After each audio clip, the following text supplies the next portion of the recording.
ಈ ವಿಡಿಯೋದಲ್ಲಿ ನಾವು ವರ್ಗಾಂತರಗಳ ಮಧ್ಯಬಿಂದುಗಳನ್ನ ಆಧರಿಸಿ ಗುಂಪು ಅಪವರ್ತನ ಅಂದ್ರೆ ಗ್ರೂಪ್ಡ್ ಫ್ರೀಕ್ವೆನ್ಸಿ ಡಿಸ್ಟ್ರಿಬ್ಯೂಷನ್ಗೆ ನಾವು ಹಿಸ್ಟೋಗ್ರಾಮ್ ಅನ್ನ ಹೇಗೆ ರಚಿಸೋದು ಅಂತ ತಿಳ್ಕೊಳ್ಳೋಣ. ಸರಿನಾ? ಇಲ್ಲೊಂದು ಪ್ರಶ್ನೆ ಇದೆ. ಏನಂದ್ರೆ 8ನೇ ತರಗತಿಯ 65 ವಿದ್ಯಾರ್ಥಿಗಳು ಪಡೆದ ಒಟ್ಟು ಅಂಕಗಳ ವಿತರಣೆಯನ್ನ ಕೊಟ್ಟಿರ್ತಾರೆ. ಅದನ್ನ ಬಳಸ್ಕೊಂಡು ನಾವು ಹಿಸ್ಟೋಗ್ರಾಮ್ ಅನ್ನ ರಚಿಸಬೇಕು. ನಮ್ಮ ದತ್ತಾಂಶ ಈ ರೀತಿ ಇದೆ. ಇಲ್ಲಿ ನೋಡಿ ಮಕ್ಕಳ, ಇಲ್ಲಿ ಅಂಕಗಳನ್ನ ಕೊಟ್ಟಿದ್ದಾರೆ. ಅಂದ್ರೆ ಇದು ವಿಶೇಷವಾಗಿ ವರ್ಗಾಂತರದ ಒಂದು ಮಧ್ಯಬಿಂದುಗಳು. 150, 160, 170, 180, 200 ಇವೆಲ್ಲ ಅಂಕಗಳು. ಇವೆಲ್ಲ ವಿದ್ಯಾರ್ಥಿಗಳ ಸಂಖ್ಯೆ. ನಾವು ಮೊದ್ಲಿಗೆ ಏನ್ ಮಾಡೋಣ, ಇದನ್ನ ಬಳಸ್ಕೊಂಡು ಒಂದ್ ಗ್ರಾಫ್ ಬಿಡಿಸೋಣ ಯಾವ ರೀತಿ ಬರುತ್ತೆ ಅಂತ. ಪಾಯಿಂಟ್ಸ್ ಹೆಂಗಿರುತ್ತೆ? 150, 8, 160, 10, 180, 12, 200, 3 ಈ ರೀತಿ ಇರುತ್ತೆ. ನಾವು ಗ್ರಾಫ್ ಬಿಡಿಸಿದಾಗ ಇದು ಬರುತ್ತೆ ನಮಗೆ. ಇದು ಬಂದು ಹಿಸ್ಟೋಗ್ರಾಮ ಅಂತ ಕೇಳಿದ್ರೆ ನೀವು ಸಹ ಇಲ್ಲ ಅಂತಾನೆ ಹೇಳೋದು. ಯಾಕಂದ್ರೆ ಹಿಸ್ಟೋಗ್ರಾಮ್ ಅನ್ನೋದು ಈ ರೀತಿ ಇರಲ್ಲ. ಹಿಸ್ಟೋಗ್ರಾಮ್ ಹೆಂಗಿರುತ್ತೆ ಅಂದ್ರೆ ಈ ರೀತಿ ಬರುತ್ತೆ. ಹೌದಲ್ವಾ? ಇವೆರಡರ ನಡುವೆ ಏನ್ ವ್ಯತ್ಯಾಸ ಅಂದ್ರೆ, ಇಲ್ಲಿ ನಾವು ಗ್ರಾಫ್ ಮೇಲೆ ಬರೀ ಬಿಂದುಗಳು ಮಾತ್ರ ಬಿಡಿಸಿದೀವಿ, ಇದು ಮಾತ್ರ ಕಾಣಿಸ್ತಿದೆ. ಹಿಸ್ಟೋಗ್ರಾಮ್ ಅಂದ್ರೆ ಏನು? ಆಯತ ಚಿತ್ರ. ನಾವು ಪ್ರತಿ ವರ್ಗಾಂತರಗಳಿಗೂ ಒಂದು ಆಯತವನ್ನ ರಚಿಸ್ತೀವಿ.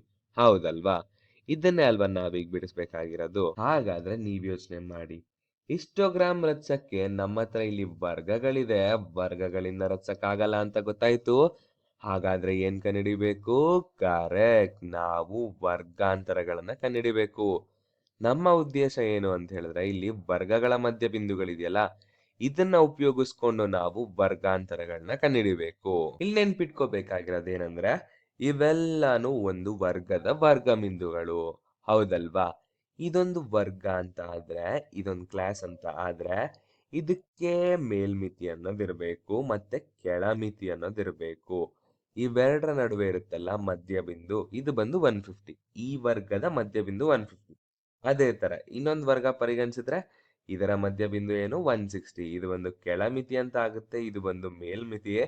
ನೆನ್ಪಿಟ್ಕೊಳ್ಳಿ ಮಕ್ಕಳ, ಎರಡು ವರ್ಗದ ನಡುವೆ ಇರುತ್ತಲ್ಲ ಈ ಪಾಯಿಂಟ್, ಇದಕ್ಕೆ ಯಾವುದೇ ಬ್ರೇಕು ಅಥವಾ ಏನು ಅನ್ನೋದಿರೋದಿಲ್ಲ. ಇದು ಕಂಟಿನ್ಯೂಸ್ ಆಗಿ ಹೋಗ್ತಾ ಇರುತ್ತೆ. ಈ ವರ್ಗದ ಮೇಲ್ಮಿತಿ ಇದು, ಈ ವರ್ಗದ ಕೆಳಮಿತಿ ಇದು. ಅದೇ ತರ ಈ ವರ್ಗದ ಮೇಲ್ಮಿತಿ ಇದು, ನೆಕ್ಸ್ಟ್ ವರ್ಗದ ಕೆಳಮಿತಿ ಇದು. ಈಗ ಇದರೊಟ್ಟಿಗೆ ನಾವು ಗಮನ ಹರಿಸ್ಬೇಕಾಗಿರೋದು ಏನಂತ ಹೇಳಿದ್ರೆ, ಇಲ್ಲಿ ಅಂಕಗಳಲ್ಲಿ ಯಾವುದೇ ಎರಡು ಮಧ್ಯಬಿಂದುಗಳ ನಡುವೆ ವ್ಯತ್ಯಾಸ ಎಷ್ಟಿದೆ ನೋಡಿ. 160, 150ರ ನಡುವೆ, 180, 170ರ ನಡುವೆ, 200, 190ರ ನಡುವೆ ಎಲ್ಲಾನು ಸೇಮ್ ಅಂತಾನೆ ಇರುತ್ತೆ ಅಲ್ವಾ? ಹೌದು. ಯಾವುದೇ ಎರಡು ಸಂಖ್ಯೆಯ ನಡುವೆ ಇರುವ ವ್ಯತ್ಯಾಸ 10 ಅಂತಾನೆ ಆಗುತ್ತೆ. ಹಾಗಾದ್ರೆ ಇಲ್ಲಿ ಎಲ್ಲ ವರ್ಗದ ಅಗಲನು ಸೇಮ್ ಅಂತ ಆಗುತ್ತಲ್ವಾ? ಹೌದು.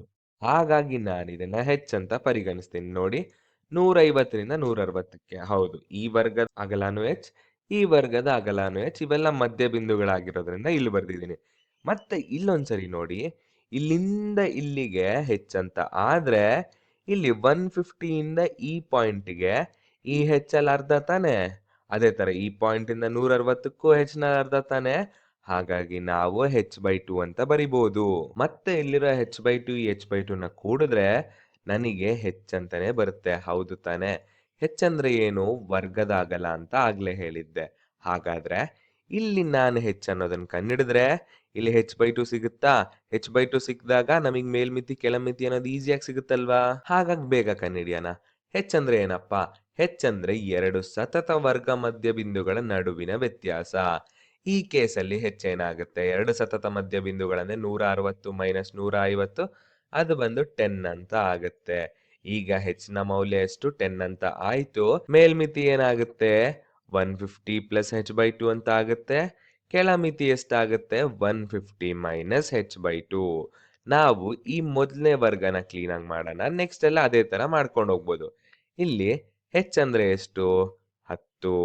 ಮತ್ತೆ h/2 ಅಂದ್ರೆ 10/2 ಅಂದ್ರೆ 5.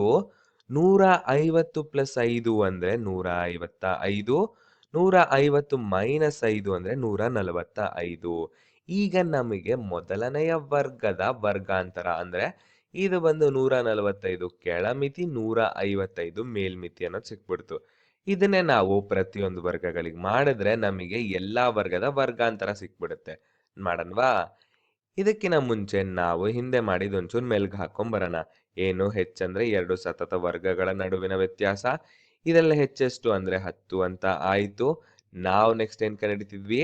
ಇಲ್ಲಿ ಪ್ರತಿ ವರ್ಗದ ಅಂಕ x ಅಂತ ಪರಿಗಣಿಸಿದ್ರೆ ಪ್ರತಿ ವರ್ಗಕ್ಕೂ ನಾವು ವರ್ಗಮಿತಿ ಅಂದ್ರೆ ಕೆಳಮಿತಿ ಮೇಲ್ಮಿತಿನ ನಾವು ಕಂಡುಹಿಡಿತಿದ್ವಿ. ಮೇಲ್ಮಿತಿ ಅಂದ್ರೆ x ಪ್ಲಸ್ h ಬೈ 2, ಕೆಳಮಿತಿ ಅಂದ್ರೆ x ಮೈನಸ್ h ಬೈ 2. ಸರಿನಾ? ಈಗ ನಾವು ಇದನ್ನ ಟೇಬಲ್ ರೀತಿಲಿ ಈ ರೀತಿ ಬರ್ಕೋತೀವಿ. ಇದು ಅಂಕಗಳು. ಮತ್ತೆ ನಾನ್ ಕಂಡುಹಿಡಿಬೇಕಾಗಿರೋದು ಕೆಳಮಿತಿ ಮೇಲ್ಮಿತಿ ಮತ್ತೆ ವರ್ಗಾಂತರ. ಮೊದಲನೇ ವರ್ಗಕ್ಕೆ ನೋಡಿ, ಇದಕ್ಕೆ ನಾವು ಕೆಳಮಿತಿ ಏನಂತ ಬರೆದ್ವಿ ಆಗ್ಲೇ? 150 ಮೈನಸ್ 5, 150 ಪ್ಲಸ್ 5 ಎಷ್ಟಾಗತ್ತೆ ವರ್ಗಾಂತರ? 145 ಮೈನಸ್ 155.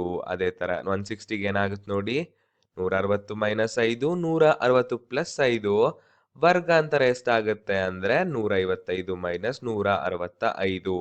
ಅದೇ ತರ ಎಲ್ಲಾ ಮಧ್ಯ ಬಿಂದುಗಳಿಗೂ ನಾವು ಮಾಡಿದ್ರೆ 165, 175 ಈ ರೀತಿ ನಾವು ಬಿಡಿಸ್ತಾ ಹೋಗ್ತೀವಿ. ನೆಕ್ಸ್ಟ್ ವರ್ಗಾಂತರಗಳೇನಾಗುತ್ತೆ? 155ರಿಂದ 165, 175ರಿಂದ 185, 185, 195, 195, 205 ಅಂತ ಆಯ್ತು. ನಾವೀಗ ಈ ವರ್ಗಾಂತರಗಳಿಗೆ ಮತ್ತೆ ಈ ವಿದ್ಯಾರ್ಥಿಗಳ ಸಂಖ್ಯೆನ ಪರಿಗಣಿಸಿ ನಾವು ಹಿಸ್ಟೋಗ್ರಾಮ್ ಅನ್ನ ರಚಿಸಬೇಕು. ನೋಡಿ, ಇದು ಕ್ಲಾಸ್ ಇಂಟರ್ವಲ್ಸ್ ಅಂತ ಆಗುತ್ತೆ. ಇದು ಬಂದು ಫ್ರೀಕ್ವೆನ್ಸಿ. ಇವೆರಡನ್ನ ಉಪಯೋಗಿಸ್ಕೊಂಡು ನಾವೀಗ ಆಯತ ಚಿತ್ರವನ್ನ ರಚಿಸಬೇಕು. ಗ್ರಾಫ್ ಬರ್ದಾಗ ಈ ರೀತಿ ಇರುತ್ತೆ. ಇದು y ಅಕ್ಷ, ಇದು x ಅಕ್ಷ. x ಅಕ್ಷದ ಮೇಲೆ ಅಂಕಗಳು, y ಅಕ್ಷದ ಮೇಲೆ ವಿದ್ಯಾರ್ಥಿಗಳ ಸಂಖ್ಯೆ.